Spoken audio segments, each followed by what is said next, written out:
Hello, and welcome to The Distillery. I'm your host, Harry Li Shanglun.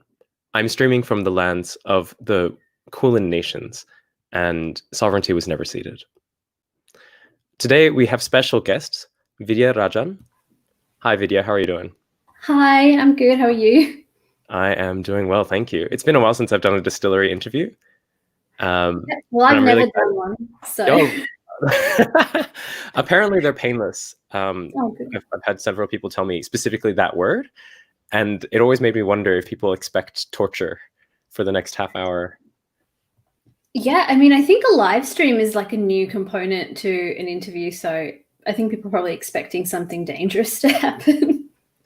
Nothing dramatic or exciting has been prepared, except, of course, a lovely conversation. Vidya, you are a writer, a comedian, a performance maker. You've been involved in so many different things. You were you were at the Malthouse, right, as a writer in residence? Yeah, I was till I guess mid 2019. Had to check what year it was, or maybe early 2019. Yeah. So yeah, I was there, and now I'm here. I also just wanted to say I'm currently on the West Coast, so I'm on the lands. I'm on Wajak Noongar Boodja, so I wanted to pay my respects to elders past and present as well. And what brings you over to the land of the Noongar people? Well, I came over. It's a classic pandemic story. So I usually live in Melbourne, but I came over when the borders were about to close because I hadn't seen my family in a while. So that was when we didn't know how bad this was going to get. So I wanted to come over and help out. I was like, there's no need for you to go to the supermarket. You're more vulnerable to the virus. I'll go. So just that was my thinking at the time. And then Victoria sort of imploded. And so I've just been in my childhood bedroom for a really long time now. Oh, that's sweet. You found like things from your childhood? What have I found from my childhood? Maybe just a sense of arrested development, not like all my stuff has mostly been packed away. I haven't found anything really physical. Yeah. It's we've missed you here in Melbourne. Melbourne has been, as you've said, it imploded, or Victoria did. But just news to the rest of the world, we're doing really well. We've got 28 days of zero. Is it 28 today? Oh, great. Maybe it's 27. I could be. Okay. Yeah. We're really close.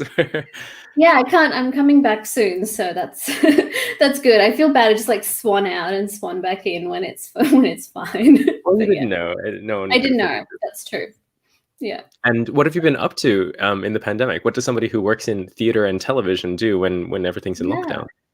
Yeah, it's interesting because so much live performance got obviously cancelled as like the ideal conditions in which to spread the virus, I think more than any other industry almost. And I had a couple of tours at the time that, all of this shut down, that it got cancelled. But I guess I'm lucky in that I also work in like television and screen stuff. So a lot of work started to come through there. I feel like one of the good things Screen Australia did at the time was release a lot of development funding that was usually going to go into production. So a lot of people suddenly had money to pay writers to do work.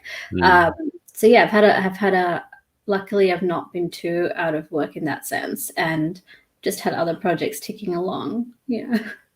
You've actually been doing projects that kind of fit the times, it feels like. Those two. Yeah. I've been on the internet a lot. I think like anyone. I started this whole, it's been actually quite a bizarre personal journey through the pandemic in that sense, in terms of making content online. I was actually in quarantine in April, I think, and it was just 2 weeks of like no outside stimulus, obviously. And so I just made this video, like a little funny sketch, and I'd done sketches before, but this one for some reason, I think, just sort of exploded and went viral. And then that sort of changed my relationship with the online, in that like I've been on it more than before, but also been making other content for people.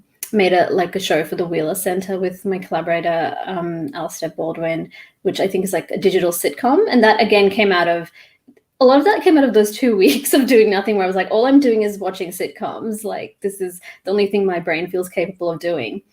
And at that time, a lot of people were being asked to, especially performers, were like, do you want to put your shows online? Like just transfer whatever live performance you had online, just film it. And I guess I was like, I couldn't think of anything less appealing, but I was like, the one thing I am doing is watching a lot of sitcoms. So why don't we film a pandemic sitcom? So yeah. I find that fascinating. You weren't married to the particular content that you had created. It was more like, oh, you're going to do something responsive to the moment. Is that how you approach usually?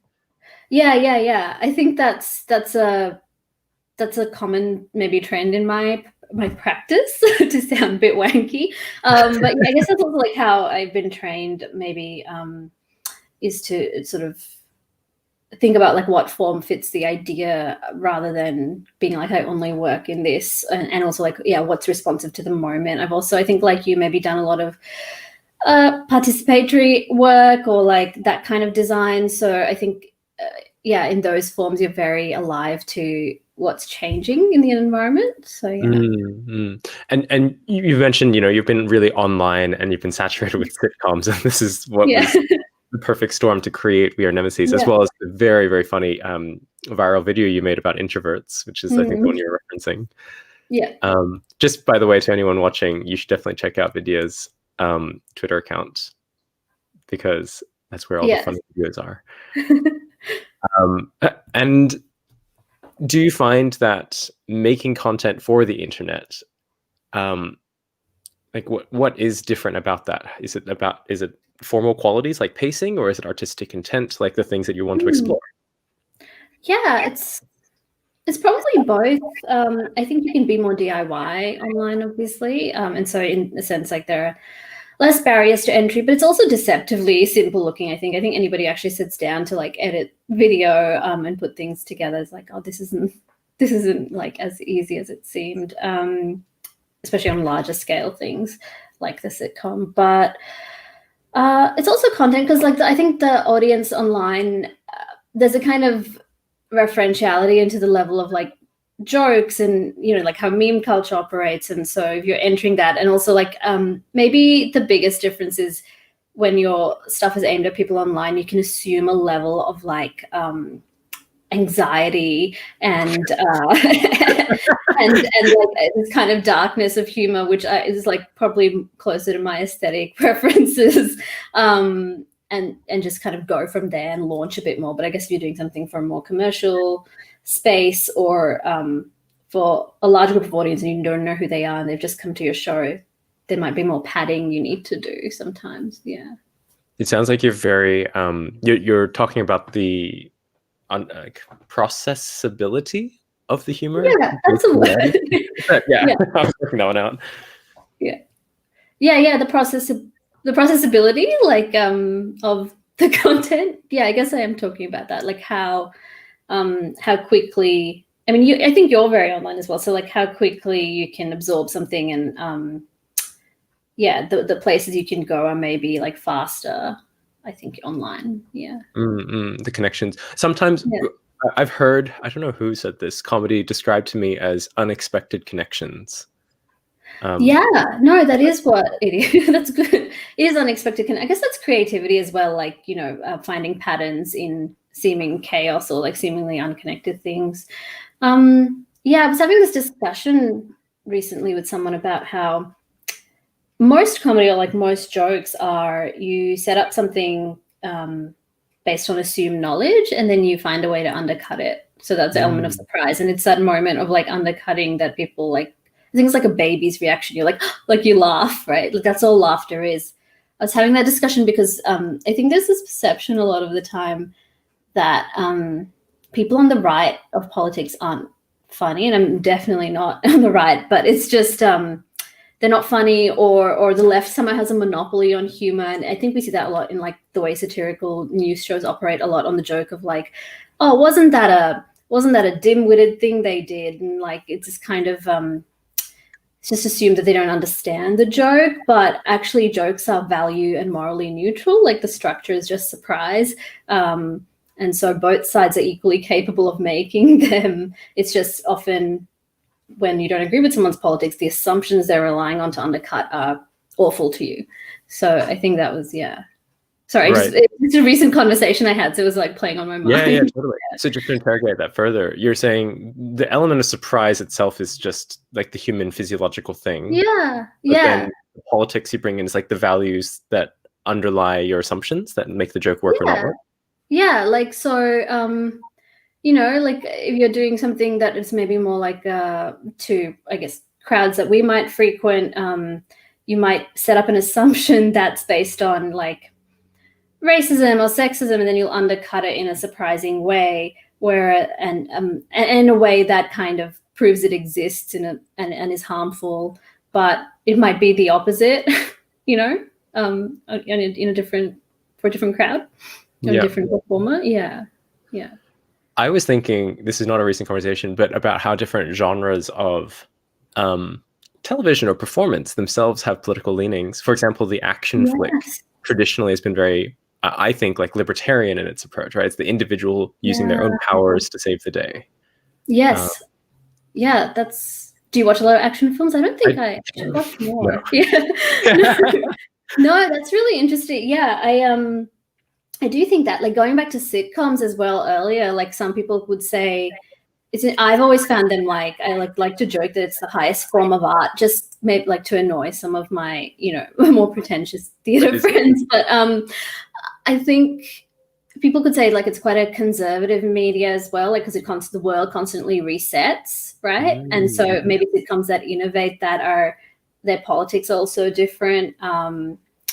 Yeah, it's a very cozy, comfortable world. It's a world where, like, the crisis can't happen. So that's quite a that implies certain politics as well. Yeah, I think genre is like meaning, so you can't really divorce those two things. Yeah. How did you get into all this? How did you? What was your journey to where you are now? Yeah, I was a child, and then, I was a pretty creative child. I was like always writing and doing drama and things like that. But I'm also I'm a child of migrants, so I went to uni and I did law, and I think I just got really sort of cooped up doing it and was like, I need to follow my dreams, which was maybe not met with the best reaction, but now I think my family's fine with that. And then I went to VCA, and I just kept like making my own work in theatre mainly, and I guess comedy. I started doing improv and sketch on my own terms. In Perth especially, there aren't that many avenues to do stuff or, you know, have it seen. So yeah, it was just like tiny things. And then when I felt like, okay, I think I should be more serious about this, I'll go study a master's. And it's just sort of, and I'll move to Melbourne, which is where everyone who wants to be serious about their art apparently goes from Perth. Like there's quite a, I think it's changing now because there's more opportunities here, but there was quite a brain drain for a while. Yeah. Yeah, I think that's always a struggle when you're trying to develop a local community of practice and everyone just keeps leaving to the supposed greener pastures. Yeah, it's really, I've got some friends who are here and who are very embedded like in the community that way, and like have like beautiful, considered like approaches to art, and like how to fold care and community into it. And then I'm like, sometimes I'm like, well, I left to go do TV, so bye, you know. Sold out. No. I'm the shallow one. See ya. Yeah. No, Is there genuinely that perception of like television as distinct from other? I don't know. What do you think of? What do you think of people who do television? I don't watch television, so I don't know. See? People tell me. Yeah, that's why you have a nice aura about you. Is there that perception? Maybe, I don't know. I feel like there's something true in it. Like you're writing for, I think, in TV. Yeah, especially if you're writing for commercial television, or even like our government channels, there is the money imperative is stronger, so things work on a different schedule. The approach to, you know, disposability as well, in a sense. You know, people cycle through and contribute content and then they move on, whereas I think if you come from more theatre practice, it's all about like let's set the ground for who our collaborators are for a really long time, and let's create these very safe spaces and have a slow process and exchange and I'm sure even in game design to an extent there are those like they're more like process driven work a lot of the time, maybe not, but actually like I think the analogy to a lot of TV would be like big game studios who have like lots of almost bots as workers sometimes. Yeah. And with sketchy and then one individual, speaking of the individual, who rises to rule them all. So. If I can go back a little bit to something you said earlier as well, and this is maybe a personal question. I'm also a child of migrants working in a kind of arts culture sector. Yeah. Who's like my first degree, I studied medicine. Okay. So law and medicine, great. Yeah, exactly. Very classically prestigious degrees, and ones that I think are highly valued. And so without making too many assumptions, I'm curious to know your experiences of, did you find that your parents' acceptance or perception of your career changed over time? And if so, how did that happen? Yeah, it's very funny, and maybe you have this as well. I think quitting medicine even more so. My God, it's such a disappointment. Yeah, so horrifying. Also, because I feel like some of the not to like rib on you, but some of the reason that I felt like a little bit of my justification for not continuing with law, apart from it, making me feel awful a lot of the time, was it would take a long time for me to get to a position where I could just go part-time and sustain a career. Like you almost have to reach like a certain level and then you can dictate your hours. Otherwise it's quite punishing. Whereas I feel like I know so many GPs who like, I work 3 days a week and I holiday wherever I want. And then I just stop working for 2 months. And then I come back and everybody wants me because there's a shortage of doctors. So I'm just like, I feel like all my med friends have had no problem with employment or those calculations. So I don't know why you stopped. Yeah, it was the worst mistake. I should have. I think the thing you said earlier was making me very sad. The sadness. Okay. But yeah, what was the question? What was the thinking? Yeah, I feel like it's if you're going to change, you better be really good and you better succeed, because the cost of not doing so is like you've crushed all your parents' sense of safety in the world, and like they've not fulfilled their third act narrative in producing you. So for me, I was like, and I'm an only child as well. So I was just like, it's a lot of if I'm gonna do this, which is why maybe it also took me a little bit of time to be like, I'm gonna move, and I'm gonna at least work for a couple of years after I graduate law, just to be sure. Give myself time to be sure that I'm not awful at this, because it's a huge risk. So it's like, and it adds a lot of pressure because the arts is, it's not a stable field. There's no like necessarily linear way of measuring your success. Like there are some things, like if you're getting consistent commissions or, you have access to more institutional spaces, some people might say that's a measure of success. But even that is like a zigzaggy path. Like, you could do one project and then like the next year you're not in vogue, so you don't have any major projects. So yeah, I think the instability of that world plus the home environment of like hopes and dreams that you're holding can make it quite an anxious transition. Like there's no room for failure. So did I answer the question? Yeah, I guess I'm also, because you had mentioned very briefly that they maybe had changed their perception. Yeah. How did they change it? Through success. I think I'm being a bit mean. It's more like through not feeling, I think, afraid that you're not going to be able to take care of yourself. And also, I think as time goes on and they're like, you are not a good migrant child, like in many aspects. And in some ways, this is the least troubling aspect now. So this is fine. Yeah, I think. Yeah, I think independence and I think moving was really useful for that, because it was like, look, I can not starve. I'm fine. I'm just taking notes here. Yeah. Like somehow like prove your worth really quickly in an industry that you're new to, then they'll be happy. This is such an unrelated, or maybe it's not unrelated, but it's a bit of a tangent. I'm suddenly reminded of the lyric in Beyonce's Formation, where she says, yeah, this is a big stretch.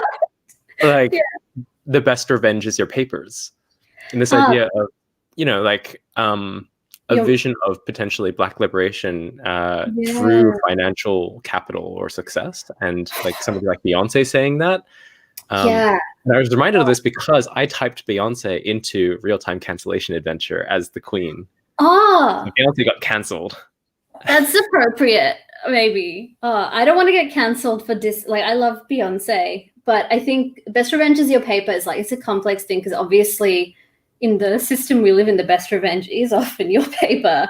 But I guess there's also this debate of like the sort of capitalist aspects of the left, or the neoliberalization of racial justice and that kind of things, and that can be really problematic as well. Like, this is something I love to make fun of in my comedy as well. Like, is a diverse who upholds the same hierarchies, whether that's capitalism or other kinds of harmful systems, really a worthy like boss / queen, like person we need to look up to?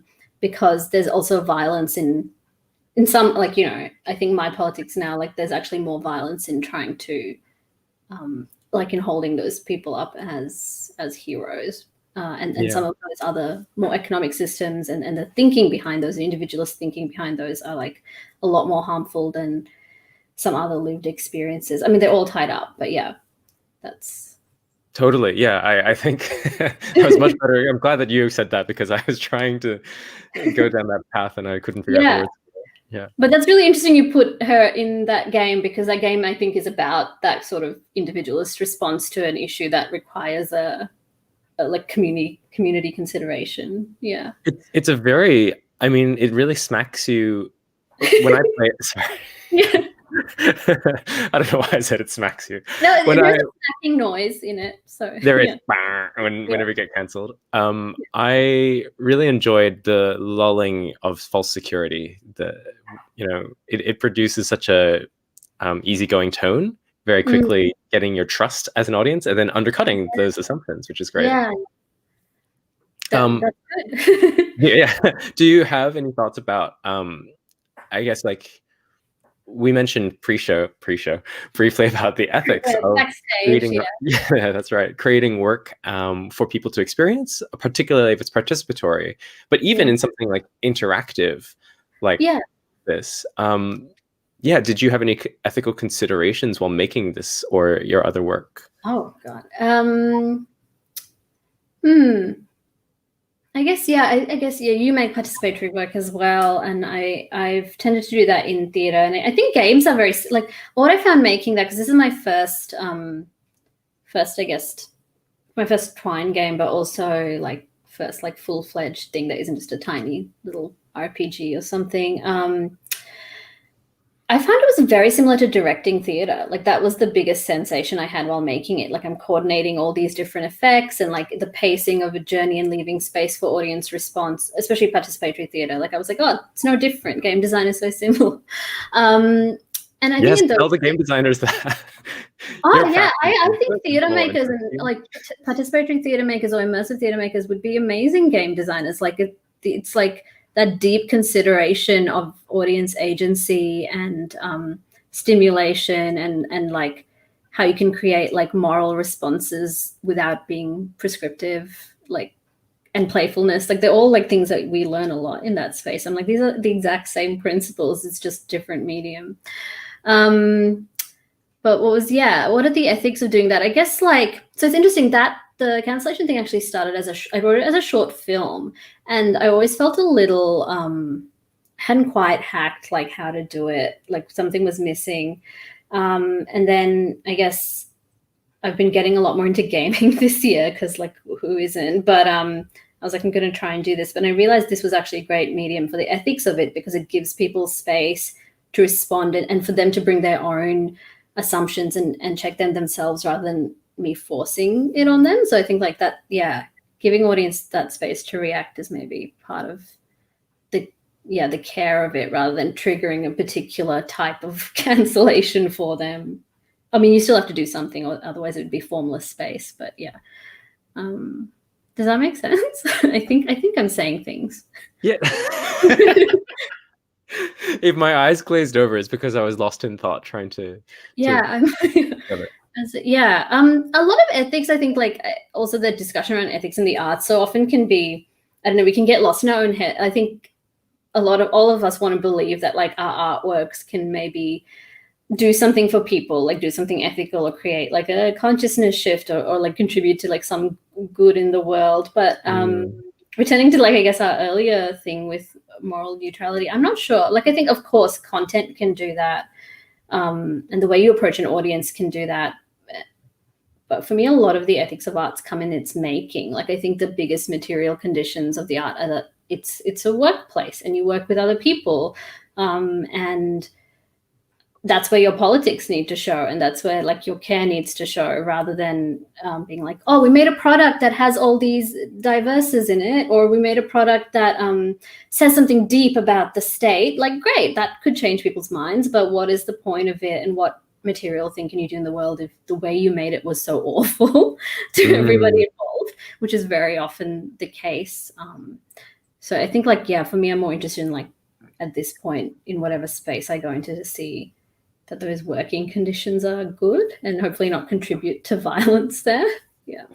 So I guess I could frame this next question in two different ways. I could ask like, what are the things that you see need to be changing, right? The great weaknesses in this industry. Yeah. But the other way to frame it would be like, where are the opportunities, or like where have you seen really great growth? What have you seen being done that's positive? There's always lots of positive things and like great people working on stuff. What needs to be done? I feel like it's that thing, like going back to, I guess, our discussion about individualistic ways of looking at things. I think a lot of spaces just need to be more set up to, it's really obvious stuff. It's like, oh, have like clear communication and consider your collaborators as humans and not like tools to exploit for your glory. Create an environment that makes sure that you understand everyone's needs before you go into a process. All these kind of things that seem really obvious are just, I think, not there in the arts because a lot of the time, because it has run on like, what's the phrase, like on the smell of an oil rag. Like, it's often like a lot of spaces have run on not having a lot of funding, and so things just, there hasn't been infrastructure to create like processes for this kind of stuff. But again, I don't think that's an excuse, because a lot of people can arrange their environments that way without needing much. And then also, I've like, heard that phrase, by the way, smell of an oil rag. Phrase, like this whole operation runs on the smell of an oil rag. It immediately makes sense. So it's a good phrase. Yeah. But yeah, I think for me, it's like it's more like if you start from those principles of like